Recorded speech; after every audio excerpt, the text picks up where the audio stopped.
அண்மை செய்தியை பார்த்து வருகிறோம். கோவை பெரியநாயக்கன்பாளையம் அருகே குடும்ப வறுமையின் காரணமாக குழந்தையை 1 லட்சம் ரூபாய்க்கு விற்ற தாய் கைது செய்யப்பட்டிருக்கிறார். வறுமை காரணமாக பெண் குழந்தையை இடைத்தரகர் தேவிகா மூலம் விற்றிருக்கிறார். அண்மை செய்தியாக பார்த்து வருகிறோம்.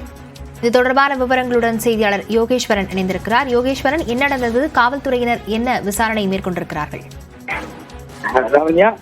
கோவை சாமிச்செட்டிப்பாளையம் சின்னபுதியை சேர்ந்தவர் ஆதி கணேஷ். பகுதியில் உள்ள பணியின் தொழிலாளியாக வேலை செய்து வருகிறார். அவருடைய மனைவி நந்தினி வயது 22. அவர்கள் ஆண் குழந்தை உள்ளது. இந்நிலையில் நந்தினிக்கு மீண்டும் கர்ப்பமாகி கடந்த 14ஆம் தேதி மேட்டுப்பாளையம் அரசு மருத்துவமனையில் பெண் குழந்தை ஒன்று பிறந்தது. குடும்ப வறுமை காரணமாக அவர்களால் குழந்தையை வளர்க்க முடியாத காரணத்தால் ஆதிகேசவன் நந்தினி தம்பதியினர் குழந்தையை விற்க முடிவு செய்துள்ளனர். இதற்கிடையே இடைத்தரகராக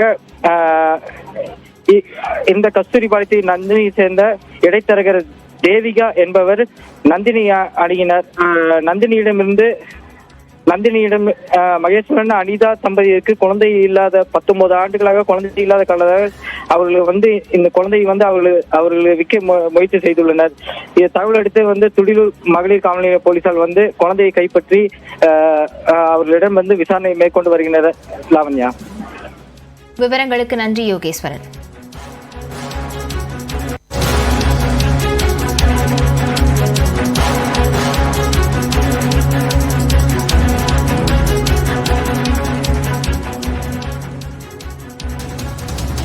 ஃபார்முலா 4 கார் பந்தயத்திற்கு எதிரான வழக்கை அவசரமாக விசாரிக்க உச்சநீதிமன்றத்தில் முறையீடு செய்யப்பட்டிருக்கிறது. அண்மை செய்தியாக பார்த்து வருகிறோம். இந்த வழக்கில் என்ன அவசரம் உள்ளது என தலைமை நீதிபதி கேள்வி எழுப்பியிருக்கிறார்.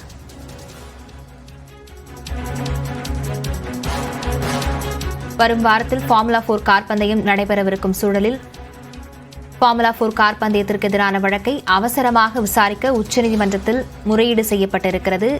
இந்நிலையில் இந்த வழக்கில் என்ன அவசரம் உள்ளது என தலைமை நீதிபதி கேள்வி எழுப்பியிருக்கிறார். அண்மை செய்தியாக பார்த்து வருகிறோம். மனுவாக பதிவு செய்யுமாறும் மனுதாரருக்கு தலைமை நீதிபதி அறிவுறுத்தியிருக்கிறார்.